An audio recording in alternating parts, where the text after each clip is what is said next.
The water in the basin is hot enough to redden your hands, and the window over the sink is fogged a little from the steam.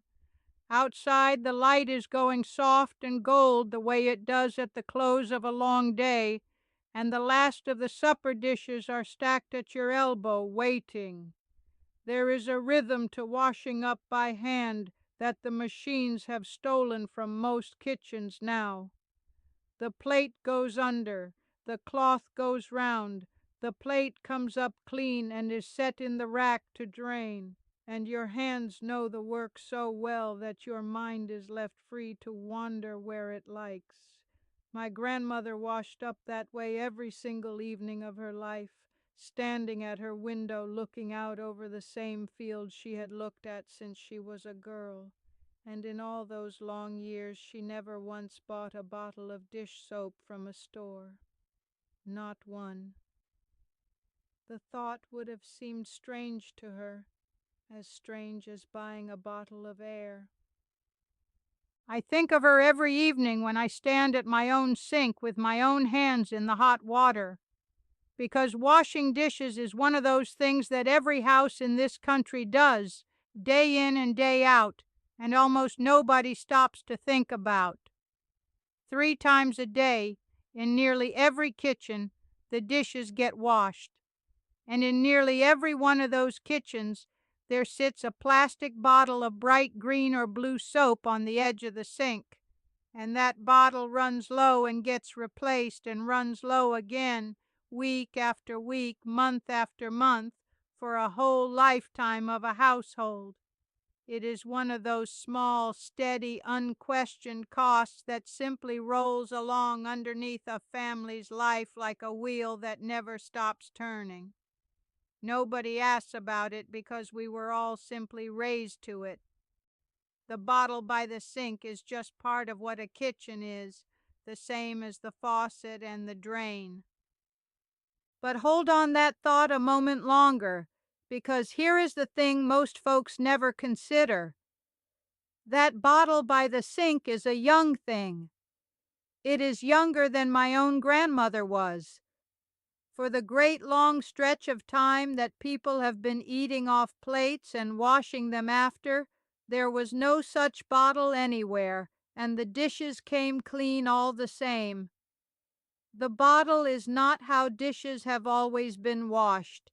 It is how they have been washed for a little while in our own lifetimes, after somebody worked out that there was a great deal of money to be made in a thing that every single household on earth would buy forever and never think twice about.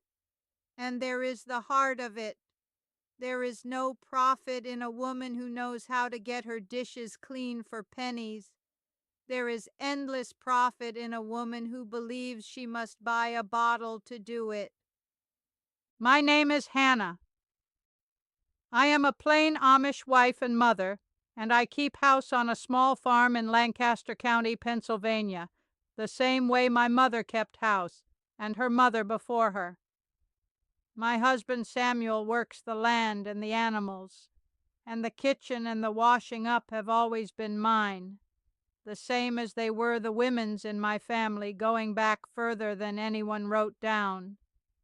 And I will tell you plainly, I have not bought a bottle of dish soap in longer than I can rightly remember, not because we could not, but because there has never once been a need. Now let me be honest with you straight off, before we go a step further, because honesty is worth more to you than any clever trick.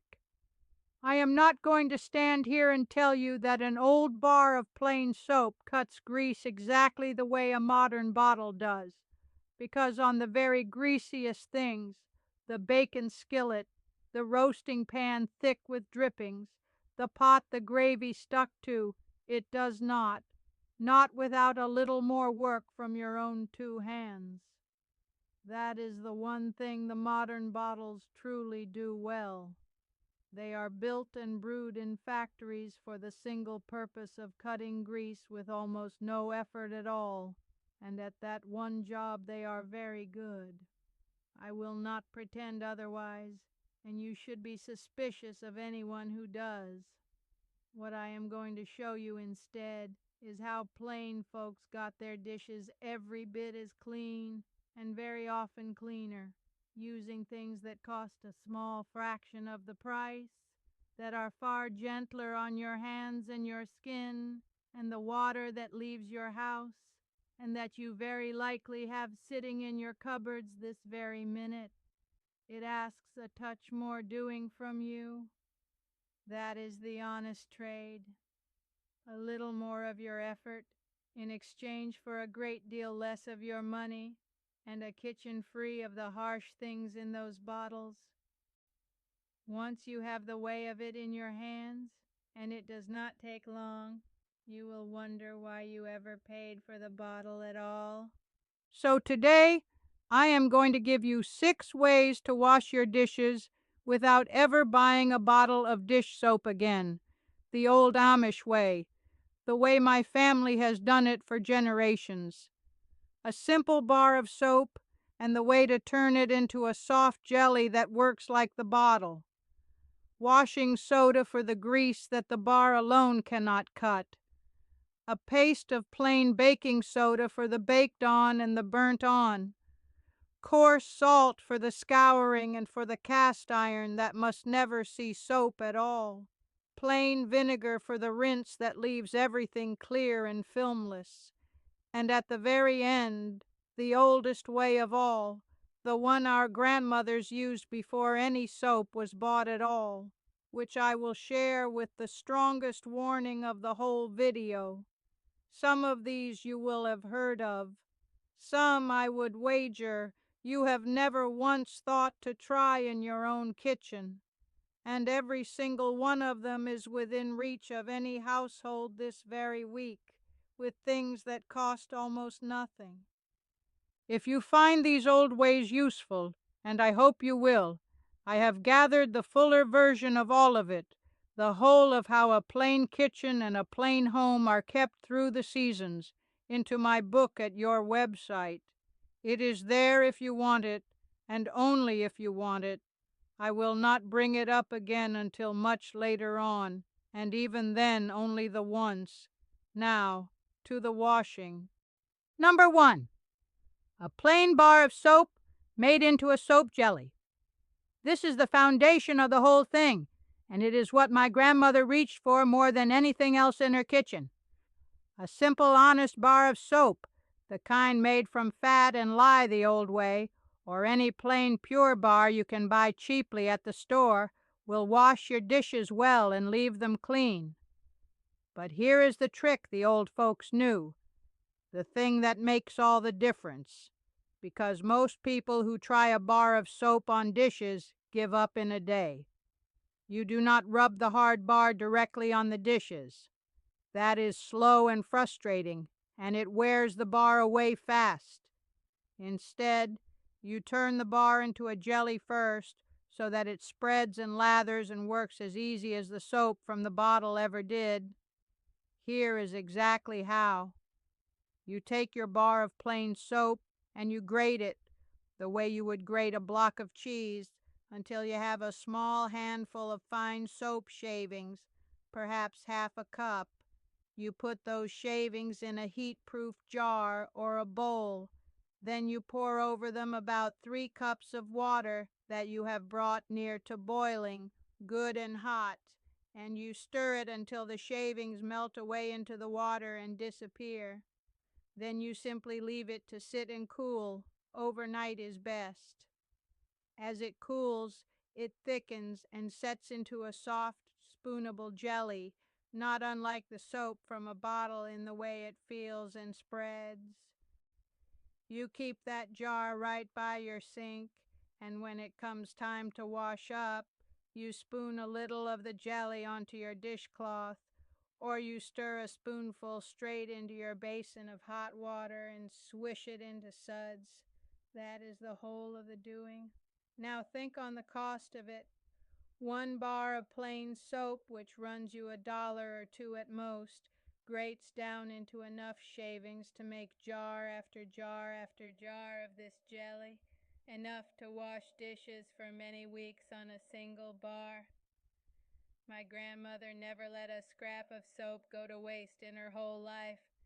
She made her own soap each year after the butchering in a great kettle, and she saved every worn down sliver and every odd end of it, and when she had a little collection of them, she would grate them all together and melt them into her dish jelly. Nothing wasted, nothing thrown away, everything used right down to the last. Number 2.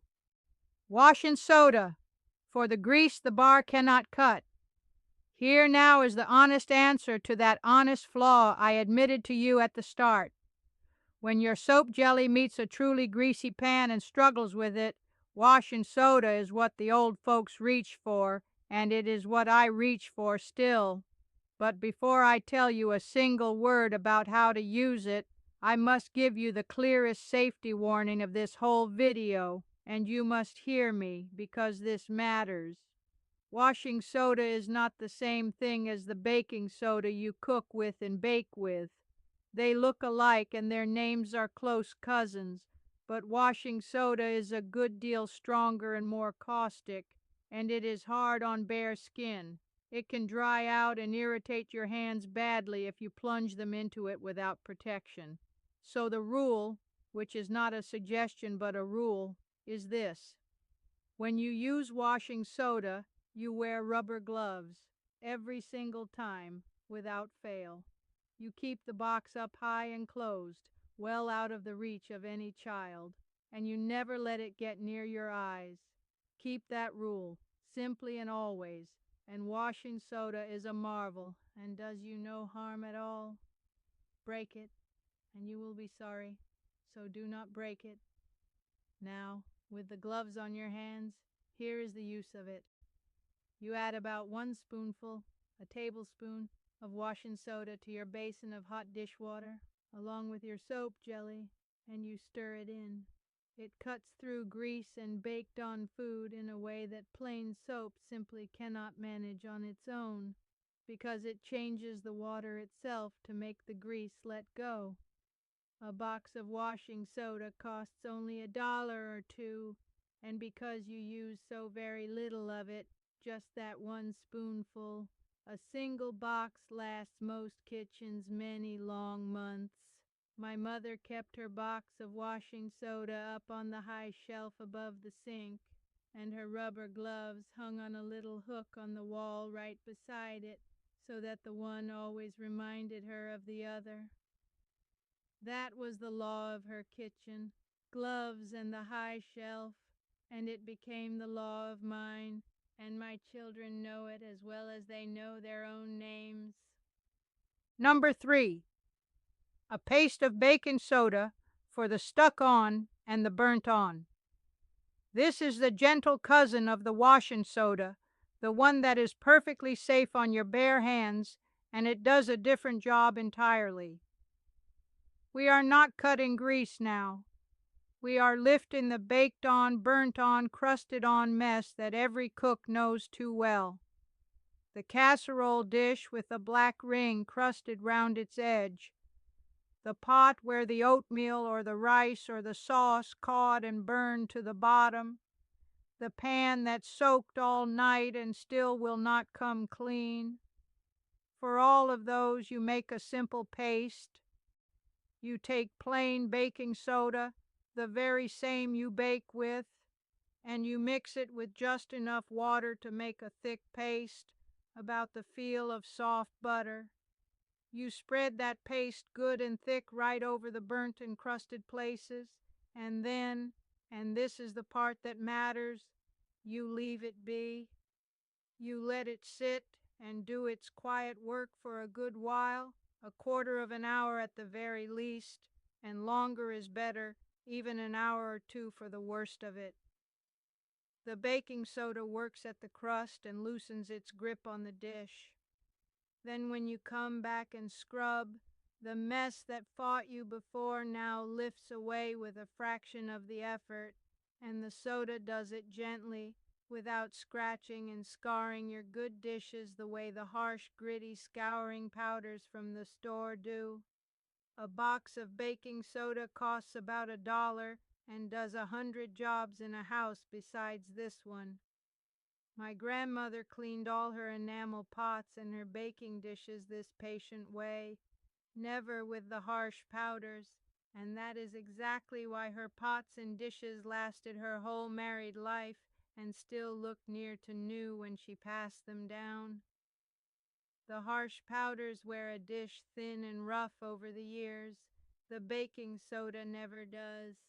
Patience and a soft paste, that was her way, and the dishes she left behind are the proof of it. Number 4. Coarse salt, for the scouring and for the cast iron. Plain salt is the old scouring powder, older than nearly anything else in the kitchen, and it does two jobs that nothing else does quite so well. The first is general scouring. For a wooden cutting board that has gone gray and needs freshening, or a dish with a stubborn stain, you sprinkle on a good handful of coarse salt, and you scrub it with the cut face of half a lemon, or with a damp cloth if you have no lemon. The salt is just gritty enough to scour away the stain and the gray without harming the surface, and where you use the lemon, it freshens and sweetens as it goes. The second job is the one I care about most, and that is cast iron. Now hear me, because this is important for anyone who owns a cast iron skillet. Cast iron must never ever be washed with soap if you want to keep it the way it should be, black and smooth and slick, what the old folks called well seasoned, so that food never sticks and the pan never rusts. Soap strips away that seasoning and ruins the pan. So instead, while the skillet is still warm from cooking, you pour in a good spoonful of coarse salt and you scrub it round with a stiff brush or a wad of cloth. The salt scours away every bit of stuck food and grease. You wipe it all out clean with a dry cloth, and then you rub the smallest bit of cooking oil all over the inside before you put it away to keep it slick and guard it against rust. Salt costs only pennies, and a box of it lasts and lasts. When my grandmother passed, Samuel brought me her old cast iron skillet, the big one she fried in every morning of her life, and I want you to understand that skillet is older than I am. It is black and smooth as a river stone, and it has never in all its long years touched a single drop of dish soap. Salt and oil and a warm pan are the only things it has ever known, and it will outlast me too, and go to one of my own daughters one day, still black, still smooth, still perfect. Number 5. Plain white vinegar, for the rinse and the shine. After the washing comes the rinsing, and here is where plain white vinegar earns its place at your sink. A good splash of vinegar in your basin of clean rinse water cuts away any last trace of soap film or grease that might cling to your dishes, and it leaves your glasses and your dishes clear and bright with no spots and no cloudy film. It is especially fine for glassware and for that dull, cloudy film that hard water leaves behind on everything over time, which no amount of plain water alone will shift. You simply add a good splash, a quarter cup or so, to your rinse water and rinse as you always would. A whole gallon jug of plain white vinegar costs only $1 or $2 and lasts weeks, and like the baking soda, it does 100 other jobs around the house. But here once more comes my safety word, the same one that holds true in every kitchen on earth, and that I will never let pass. You must never, ever mix vinegar together with bleach. The two of them combined make a gas that can truly harm your lungs and is genuinely dangerous. Vinegar with water is good. Vinegar with your soap is good. Vinegar with bleach, never, not ever, under any circumstances. Keep that one rule, And the vinegar is among the safest and most useful things in your whole house. My grandmother rinsed every single glass and tumbler in vinegar water, and I tell you, you could hold one of her drinking glasses up to the window light and see straight through it, clear as the air itself, without a spot or a streak or a smudge anywhere on it. Before I go on to the sixth and last way, let me pause and say this just once, and I will not say it again. If these old ways of keeping a kitchen and a home are something you would like the whole of, gathered together in one place, the recipes and the rhythms and the seasons of a plain household, I have written all of it down in my book at your website. It is there if it would serve you, and only if it would. Now, the last way, and the most serious of them all. Number 6. The wood ash lie, the oldest way of all, shared with the greatest care. I share this last one with you not because I want you to run and do it, but because it is the truest and oldest way, the way that comes before all the others, and because knowing it changes something in how a woman sees that bottle on the store shelf. But I share it wrapped in the strongest warning of this entire video, and I would honestly rather most of you simply know that it exists than ever attempt it yourselves. In the very old days, before any soap at all could be bought, the old folks would soak the ashes of a hardwood fire in water, and from those soaked ashes they drew out a strong substance called lye, and that lye cut grease powerfully, more powerfully than anything else they had. It is, in fact, the very thing that soap itself is made from, lye and fat cooked together. But that homemade lye water is caustic, which is a plain word meaning it burns. It burns skin and it burns eyes, badly and quickly, and it must be handled only with great care, with gloves, with the eyes protected, and kept far and away from any child in the house. I do not use it for my everyday dishes, and I would never ask you to. So why do I tell you of it at all? Because I want you to carry this one piece of knowledge with you, even if you never make a single drop of it in your life. I want you to understand that even the humble bar of soap itself was once made at home by ordinary women out of nothing more than the cold ashes from the hearth and the fat from a butchered hog. Our grandmothers and their grandmothers were never helpless. They could conjure clean out of an empty cupboard, out of a dead fire and a side of pork. That is the knowledge I want sitting in the back of your mind. Not that you must make lye, only that it can be made, that clean can be made by hands like yours from almost nothing. Knowing that one thing changes the way you look at every bright bottle in every store aisle for the rest of your life. It did for me. Now let me bring it all together for you, plain and practical and simple, the way I would sit and tell it to my own daughter the day she set up her first kitchen of her own. For your everyday washing up, the dishes you do 3 times a day, you keep a jar of soap jelly right there by the sink, made from a grated bar of plain soap melted into hot water and left to set overnight. That one thing does the great bulk of all your dishes day in and day out all year long for just pennies. When you meet a pan too greasy for the jelly alone, you pull on your gloves and add a single spoonful of washing soda to the hot water, keeping that box always up high and out of reach. When something is baked or burnt onto a dish, you make a thick paste of plain baking soda, spread it on, and let it sit a good while before you scrub, and it lifts away gently without harming the dish. For your scouring, and above all for your cast iron, which must never touch soap, you reach for coarse salt and a little oil.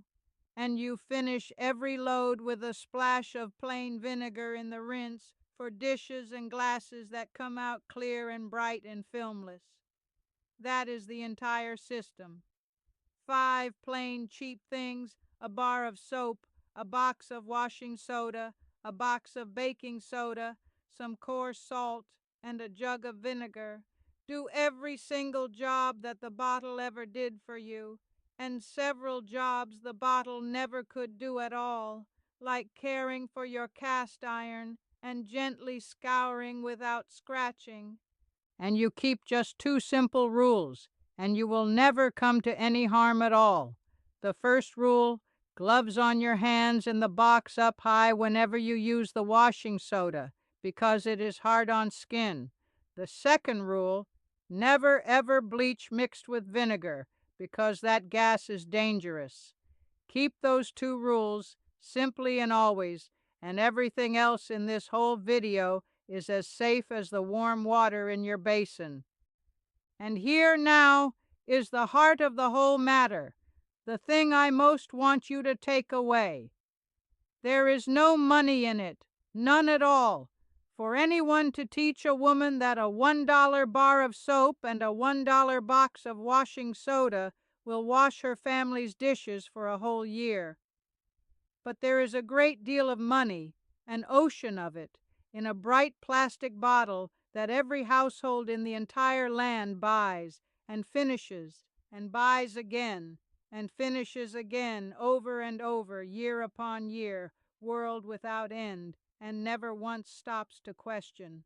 And so the plain old ways, the cheap ways, the gentle ways, get quietly called too much trouble and too old-fashioned, and one kitchen at a time they get set aside and forgotten until a whole country full of women cannot so much as picture a sink without a bottle sitting beside it. But remember what I told you at the start. The bottle is the young thing here, not the old one. The bottle is the newcomer. Our grandmothers washed their dishes clean and bright and spotless for entire lifetimes without ever once owning one, and so can we, for a tiny fraction of the cost, and gentler on our hands and our skin, and the good water that runs back out into the earth besides. The knowledge has not gone anywhere. It is still here. It still works exactly as well as it ever did. And it costs so very little that you truly lose nothing at all by trying it for yourself. So here is the one small thing I want you to do this week, just the one. Take a single plain bar of soap that you already have somewhere in the house and grate a small handful of it into an old jar. Pour over it about 3 cups of very hot water. Stir it until the shavings melt away, and then just leave it on the counter to cool and set overnight into a jelly. The next evening, wash 1 single sink of dishes with that jelly instead of with the bottle. Only the 1 sink. And as you work, notice how clean the dishes come, and notice how soft and uncracked the water leaves your hands when you are done. That 1 jar, that 1 sink of dishes, will tell you everything you need to know, far better than I can tell you. Then I want you to come back here and tell me, down in the comments below, 2 things. The first, how your dishes came out with the soap jelly, clean or not, told to me plainly and honestly. And the second, what your own mother or your own grandmother used to wash up with before the bottles came, the old kitchen ways from your own family and your own part of the world that I did not name here today. Every house and every valley and every old country kept it a little differently, and so very much of that knowledge is lost forever, gone for good, the moment nobody troubles to write it down. So write it down here with me, where the rest of us can read it and keep it alive a while longer. I read every single comment that comes, every one. And the next time we sit down together, Since we have been speaking today of doing without the store-bought bottles, I am going to show you the old Amish way that we keep the whole of the house clean, the floors and the windows and the counters and all of it, with nothing more than vinegar and baking soda and a few plain things from the pantry shelf, and not one single bright bottle from the store. It is the natural next step after this one. Subscribe so that it does not pass you by when it comes. Until then, keep a jar of soap jelly by your sink, save your good dollars for better things than plastic bottles, and remember always that our grandmothers were never half so helpless as the stores would dearly love us to feel. That is how my grandmother did it every evening of her life, and that is how it is still done to this very day in any plain house that remembers.